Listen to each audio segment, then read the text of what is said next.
Coming here was definitely the best decision. I would never, ever change that. No way. No.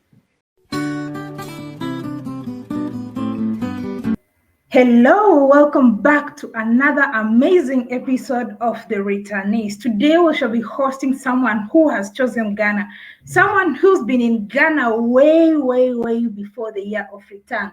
So, well, without further ado, let us invite our guest. Hello. Hi. How are you? I'm fine. It's nice to be on your channel. You're welcome. You're welcome. You can do a brief introduction. Oh, okay. Okay, so I'm natural Ghana girl, but my name's actually Della.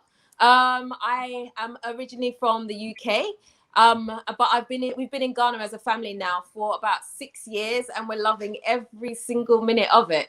So, which year did you move to Ghana? It was 2014. Wow. Yeah. And what inspired you to move to Ghana? Oh gosh, lots of things. Well, actually, my husband wanted to come first, and I said no. I'm not going to live, because he was born in Ghana and left when he was 6, and so he didn't really know anything else about Ghana.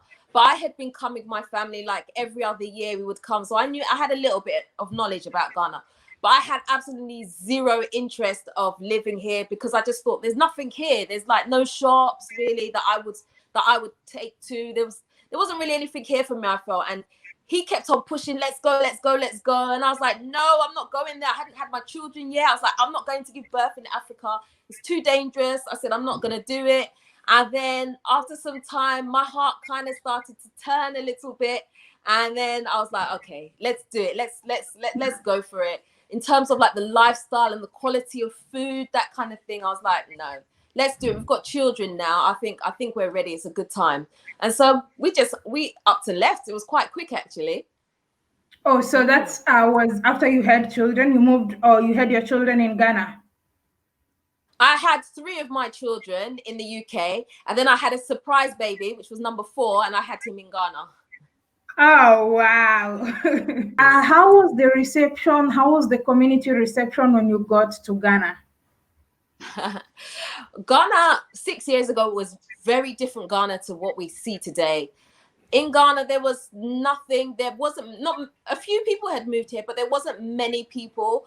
And so it was like a completely new experience. So it was trying to find a community of people that had also come from abroad to Ghana, because we found that a lot of the people that were just pure Ghanaian and hadn't necessarily left the country, they weren't sure of us. So they were a little bit weary of us. They didn't really know how to take us. And for us as well, we didn't really know how to take them. And so there was a little bit of that kind of transition period. So for us to feel comfortable, we needed people that kind of like had the same kind of mindset as we did. So those that were from abroad. So once we found that community, it kind of, things sort of started to fall a bit more into place. It made our transition a lot more easier than trying to sort of do it on our own.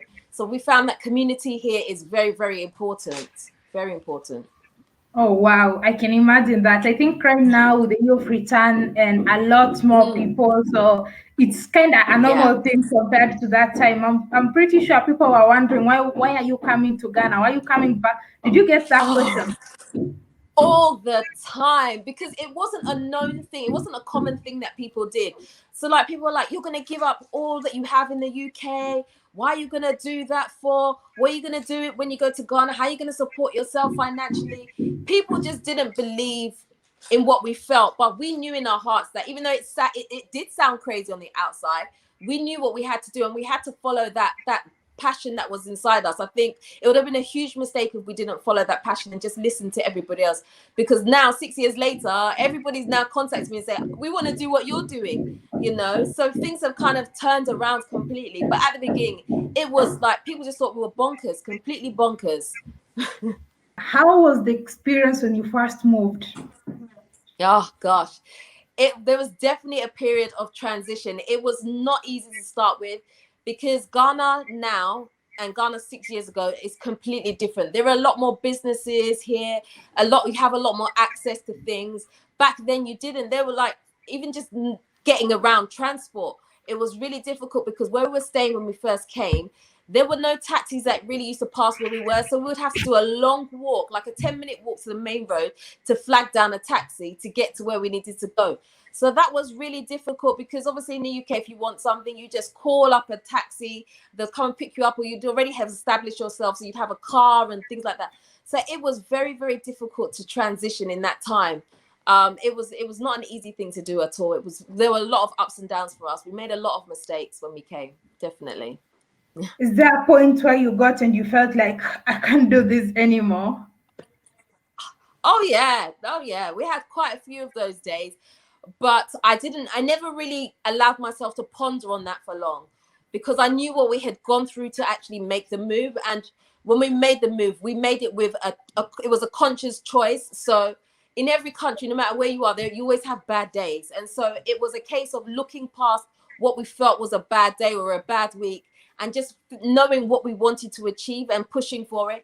And also my children were thriving in Ghana as well. So it would have been really unfair for me to say, okay, you know what, let's just get up and go back because I feel a certain way. It wasn't just about me, it was about them as well. And so we just had to push through those days, and those days gradually became less and less and less of them. So we just had to go for it. We just went for it.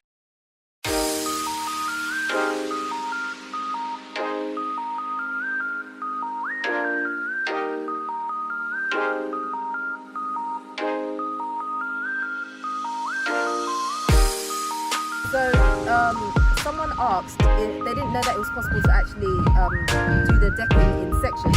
So obviously we've decked half of the building, and now we're going to do the other half. Yeah. So does that create weakness or anything in the building? Look, Ghana's really good, but when you come to move to Ghana, the thing I always say to people is just get out of holiday mode.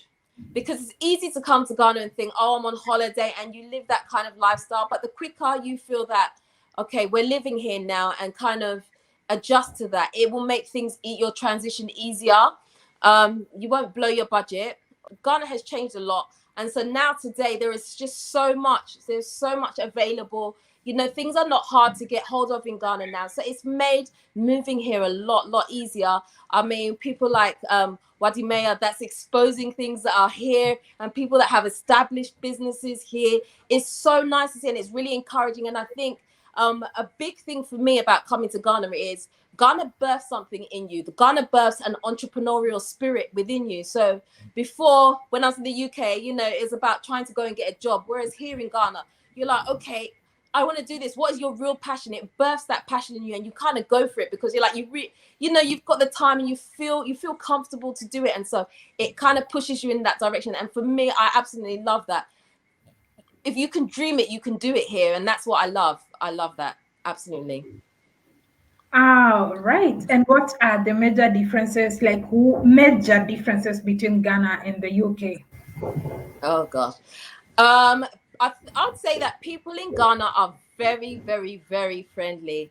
Sometimes I'm like, whoa, this is like, it takes a little while to get used to when you first come, because people, when you meet someone for the first time, they're like, oh, come and eat with me, come and do this. I'm like, but I don't even know you. And so for me, that was like really difficult. You walk down the street and people are like, oh, good morning, good morning, good morning. I'm like, I don't know you. In the UK, we don't do that. You just walk past someone on the street without even acknowledging that they're even there. So that for me was like a big, big, big difference. So that takes a little while to get used to. But in Ghana, people are very, very welcoming. They'll just invite you to their house. Oh, come, let's go and eat. Let's do this. They really do open up their homes to you here. And for me, it's like it takes a while to adjust. But no, it's really good. It's really good.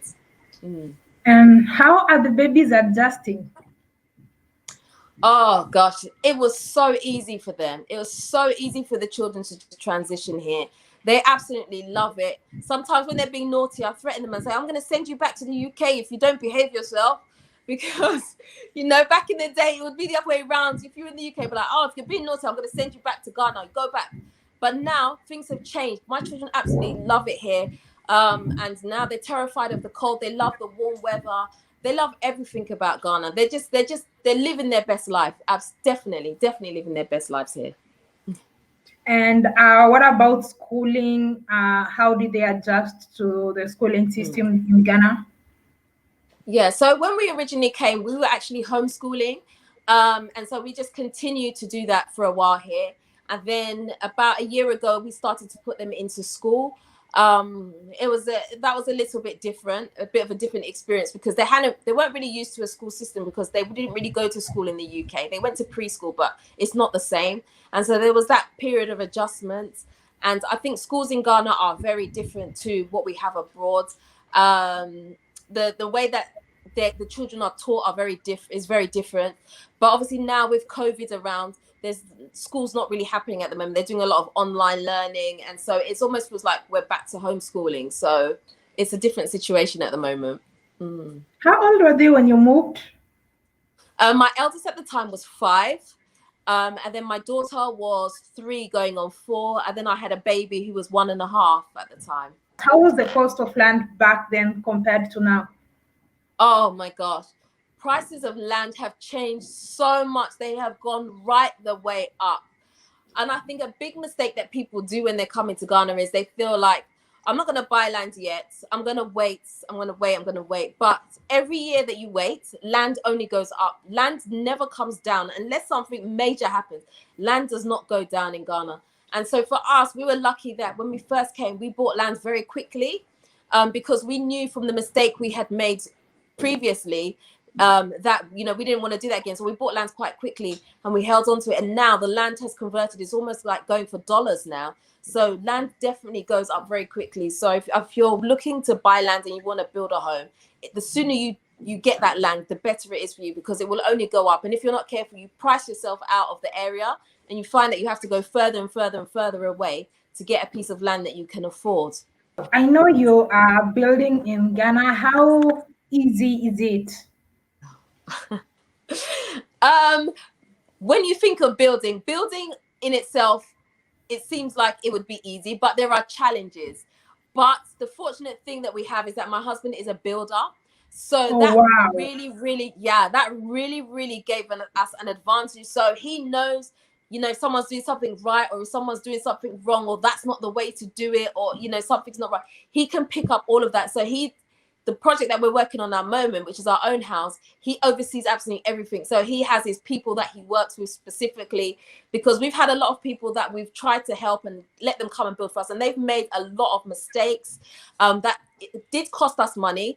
But thankfully, we managed to suss them out quite quickly. And so we were able to get rid of those people and bring people on board who actually did know what they were doing. And it's helped our business and our building go up very much quicker and easier. They've helped us a lot.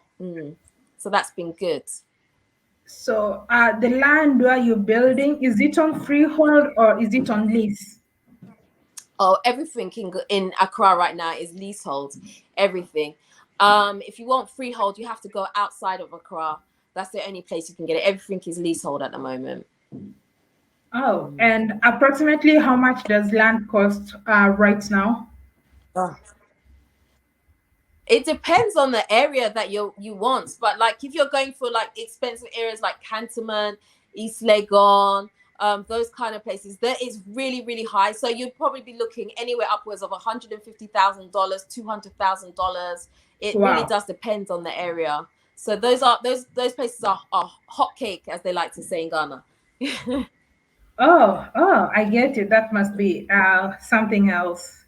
Especially, I know in cities, it's very hard to get land on freehold in cities. I think across Africa, not just Ghana, it's very hard. I think even here in Kenya, you can't easily get land in the city on freehold. If you go to the rural areas, it might change. But as a foreigner, you might not really get land on freehold. So for someone who's coming to Ghana, do they get visa on arrival? I'm not sure if the rules have changed, but when we were coming, you had to do your visa before you actually entered the country. So you could come on a tourist visa if you wanted to, and then you would have to extend every 60 days or something like that. You'd have to go back to immigration and extend, or you could apply for a residence permit. But obviously there's certain criteria for that.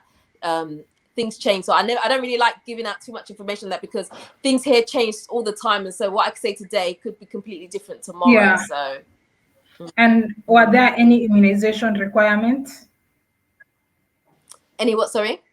Were there any immunization requirements, like maybe yellow fever Yes, at the injection? time. At the time when we were coming, you had to have take a yellow fever injection.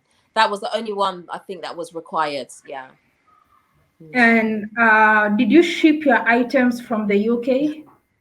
We did. We literally we had a like a 4-bedroom house in the UK, and we literally shipped everything. We did it door to door. We shipped absolutely everything, but we did it in batches because it was too much to do at once. So when we're in the UK, we put our stuff into storage, and then we shipped it bit by bit and brought everything here because we knew we weren't going back anytime soon. So we just brought everything with us.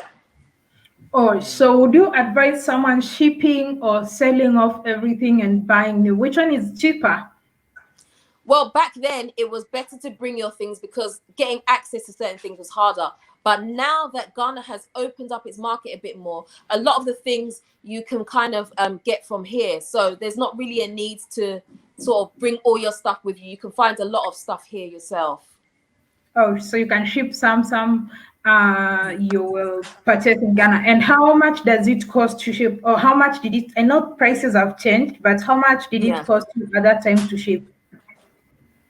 At the time we used the door-to-door service, so it depends on what you were packaging. So like one box was, I think at the time it was about 70 or 60 pounds or something like that, but then they would charge you extra. So like if you wanted to bring a fridge, you'd have to pay 200 pounds for the fridge, or if you wanted to bring a cooker, you'd pay 200 pounds for the cooker. So it depended on a lot on the items. Because it was a door-to-door service, they charge you for those things. Whereas if you were to put it in a container that you're going to clear yourself, you could just literally just put whatever you wanted in there. And then when it arrived at the port, the customs would then go through your container and then give you whatever you're going to pay. But for me, I felt that was too risky for us at the time. I just, because no one could tell you what you were going to be charged when your goods arrived, and you didn't want your stuff to be stuck at the port. Otherwise, they would get rid of it. So for me, I felt that it was better to do a door-to-door service. So I knew that, okay, I've paid and I'm done. You just bring it to my house. Oh, wow, that must be quite some work. Wow. Yeah, it was. I think at least these days, you can get most of the things on the continent. And I imagine when you're shipping a fridge at about $200 or so, Mhm. and Yeah. you can still get a fridge for about 300. So, Yeah, yeah, yeah, you can sell it there exactly. and probably get it Yeah. here. Yeah, absolutely. But back in the day, it wasn't as easy to get those things. And so those things were very pricey. So, I would look for deals online and buy our things over there and then bring them here. But now you don't have to do that. You have access to everything here. So, and sometimes with electricals, especially, it's easier to buy it here because if something goes wrong, you have somewhere to go back to. Whereas if you buy it from the UK and something goes wrong, you're stuck. So that's a bit of a True. risk as well. So, how much does one need before moving to Ghana? It would depend on the size of your family. When we first came, I would say we were probably spending, not including accommodation, we were probably spending between $500 and $1,000. I wouldn't even say up to $1,000. $1,000 was too much, no, because we were quite disciplined. $1,000 was too much. Probably $500 is what we were spending at the time, not including accommodation. But we're quite frugal, so we knew what we wanted our money for, and it wasn't just to mess about with. We knew that eventually we were going to build a house and we wanted certain things and we were buying land and that kind of thing. So we were very frugal with our money. But $500, you could definitely live on that. Yeah. Did you buy the land before you moved, or you moved and then bought the land after you'd already made the move? We had already made the move and then we bought the land. I Oh, think you have okay. to be a bit Yeah, you have to be a bit careful about buying land when you're not here, because there's a lot of trust process involved in it, and there are a lot of checks to do as well when you buy land. So it'd be easy to make a mistake. And I think if you're on the ground and you can see what's happening for yourself, it's better than buying blindly, unless you have someone that you know that you can trust that can do it on your behalf. So it's a bit of a gamble doing it when you're not here. So, are you currently doing maybe some business? Like, how do you generate revenue in Ghana? Yeah. So we actually hit a bit of a financial block when we came to Ghana. So we went through a couple of years where it was really, things financially were really, really tough for us. Because when we came, we still owned a house in the UK, and that is what was bringing us in our income. And when our tenants left, we then were ended up having to cover the mortgage, and we had just had a change of leadership here in Ghana as well. And so a lot of business stopped because my husband's into construction. So a lot of business stopped. And so he wasn't getting work and things became quite difficult. So then I went into blogging. So I went to work online because I felt that was a nice in between. So I felt that if I could work online, I could earn like dollars or pounds or whatever, and we could kind of use that here. So I went into blogging at the time, but I also was doing YouTube as well. I started YouTube quite early on, but I wasn't very consistent at the time of it. But that's basically where a lot of our income was coming from. And then obviously my husband was getting some construction jobs, but it wasn't as frequent as what it was when we first moved. So that was a bit of a challenge. But that's basically essentially how we make our money at the moment. Oh, and can foreigners gain employment? Can they seek employment in Ghana? You can definitely, but I would say no. I've been slated for saying this before because I did a video on something like this before where I said that if you're an expat coming from abroad and you go to get a job here, you're not going to be the amount that you're going to be paid is not likely to sustain you. So it's quite difficult unless you get an expat job where they're going to pay you the kind of money that you're used to getting whilst you were abroad. So if you're going to get a local job, you have to be very careful that it will actually cover what you want it to do. Because you have to take your transport out of it and all of that. Is it actually going to cover your costs? That's the thing. So you can get a job. It's just how much you're going to be paid once you get that job, if it's going to sustain you or not. Oh, yeah, I totally agree with that because if you are making maybe like $5,000 a month in a certain job, when you move to Africa, in most cases, maybe you make like 1,000. It's only that maybe the cost of living might be a bit low. So you also have to watch your finances on how you're going to spend your finances. But I think personally, most importantly, I think someone should try and create a job than seeking a job. Yes. Because of course, Absolutely, there's issues with employment across the continent. Getting jobs is not that easy. Yeah. So, what skills and industries do you think are needed in Ghana? Skills and industries that the diaspora can get into? Yeah. Well, there's definitely a huge need at the moment for customer service skills. I feel like sometimes customer service is really lacking here. So there's that thing where a lot of people need training in that area, how to deal business to business, that kind of thing. But essentially, you can set up whatever you want. Manufacturing is a huge one. We don't really manufacture stuff in Ghana, and I feel like there's a huge potential. And I feel that people that are coming back, they should learn to collaborate so that you can get into things, because it's hard for someone to go into manufacturing on their own because it's quite capital intensive. But if you come as a collective and you do things together, you can set up manufacturing and it will drive the cost down for so many things. I mean, I was watching a video the other day and someone was saying, no one in Ghana even makes sugar. It's like, I'm sure it's not that hard to make sugar. If someone was to come up and set up a factory and make sugar, it would just help so many other people, so many other businesses. It would have a knock-on effect. There is huge potential here for people to come and do things. And I think if you're creative enough and you have the drive to do those things, you can become very, very successful out of it. The market is there. It's literally waiting for someone to come and take it and do it. Oh, wow. As long as I think if sugarcane grows, then processing sugar or making sugar should be an easy thing, as long as the environment or the climate allows for sugarcane to grow. And can a foreigner open a bank account, or how can Africa diaspora open bank accounts in Ghana? That's an interesting question. When we came, we did open up a bank account here. I hope the process has changed, because when we went to open a bank account, we don't really have addresses here properly yet. That system is not established here. Whereas in the UK, you give someone your address and you can pinpoint that exact house. Whereas in Ghana, it's not like that. Only now street signs are coming out and things like that. But when we first came, we didn't really have a lot of street signs around. So we had to draw a map from the bank to our house in order to open a bank account. And they needed like we needed our passport and things like that. It was quite difficult. You can open a bank account here if you're a foreigner. But I would say just be careful with your money, because especially recently, a lot of banks have closed down. And so I feel like just be a bit careful. If you're going to open a bank, make sure it's a bank that's well established. It's got good roots here.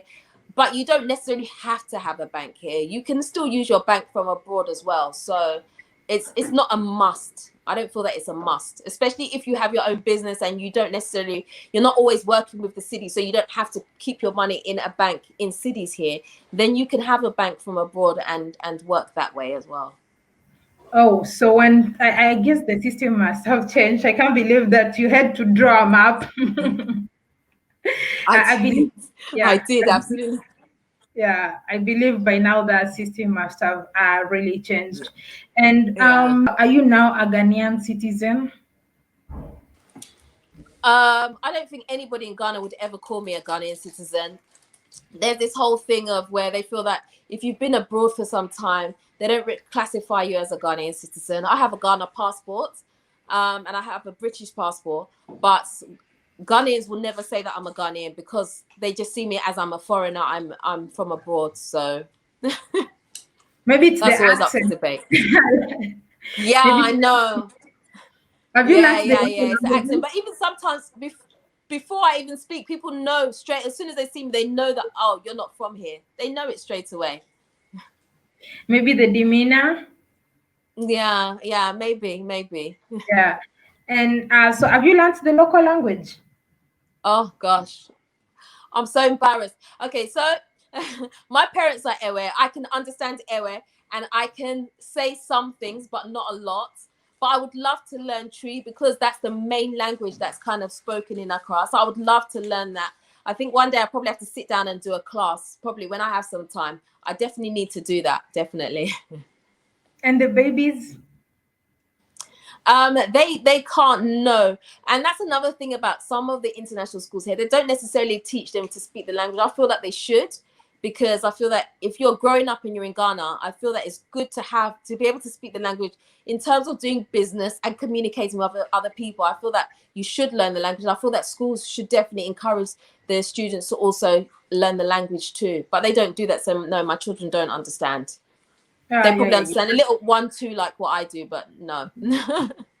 Oh, yeah. I think if it was not international schools, probably they would. It's the same thing Yeah. here. International Mm. schools, they don't even make effort learning Kiswahili. Yeah, So yeah. it's mostly English and all that. Why is it important for Africa diaspora to visit Ghana? It's really, really important because especially nowadays, what I'm seeing is a lot of other foreign people are coming back. I'm not talking about black people, I'm talking about other cultures are coming back, and they're taking a lot of the market that is here. And I feel that, as Africans, whether you see yourself as an African American or a British American, whatever you class yourself as, I feel like there's a whole market here, and Africa is developing so fast. And I feel that people are going to miss out on opportunities that are here. And before you know it, things are going to get saturated. There is a lot of work to be done in Africa. And I feel that now is definitely a very good time, especially with the year of return happening. And, Africa kind of opening its doors to a lot of people. I feel that people should definitely take advantage and come and see what's here. If you want a better lifestyle, if you feel that you're not living where you are and you feel that there's something more, Africa is definitely the place to come and to experience that new lifestyle and to birth something in you that has been within you for a long time. Africa is definitely the place to come and experience and live life, live real life, not day-to-day living, real life. It has to be Mm-hmm. Africa. That's quite interesting. Also interesting to know that you actually moved Yeah. before the year of return. Did you ever see it coming? No, I didn't actually. I didn't see that coming at all. It went completely over my head. We were just sort of minding our own business and just trying to see improve our family lifestyle. And so having, this mass thing of people now trying to return was completely new to me. We did not see that coming, completely blindsided by it. But I can see why it's happened. I can definitely see why. Okay, that's awesome. So, what advice would you give to someone who is unaware of a country they want to move to, and maybe they're afraid?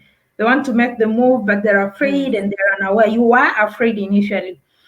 So, what advice would you give such a person? Just go and visit. The Africa you see on TV is not the Africa that is here.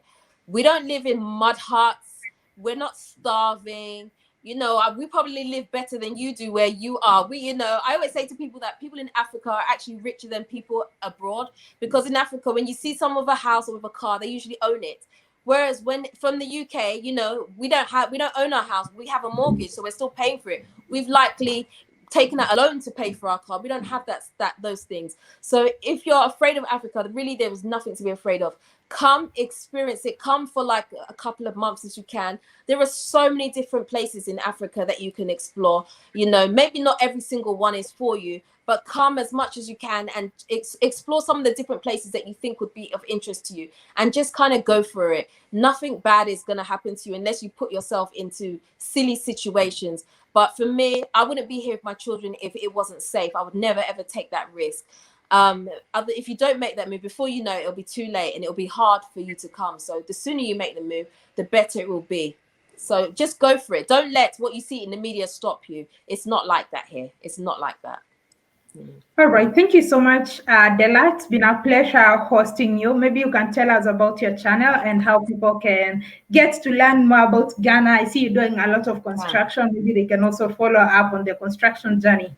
So my channel is Natural Ghana Girl. You can find me on there. So I talk a lot about my journey in Ghana, trying to get our house together. And I also like to give advice to help people who also want to move to Ghana as well, to help them make that journey easier. So you can definitely come along, join the family, subscribe to my channel, and let's become one. All right, thank you so much. How do you say thank you in Chi? Or you've not learned yet? Thank you. Medase. Is it Medase? Oh, well, in Ewe we say Akbar. Akbar. In Ewe we say Akbar. I can't get the pronunciation very, very right. Thank you for having me. Pleasure. Have a lovely time and enjoy your stay in Ghana. Thank you so much. All right. Thank you so much for watching that amazing episode of The Returnees. In case you loved it, kindly share it out, subscribe, check out her YouTube channel to follow out or to find out more about Ghana, especially for those who are interested in construction and building. She can be a great resource to you. So share it out, and until next time, kwaheri.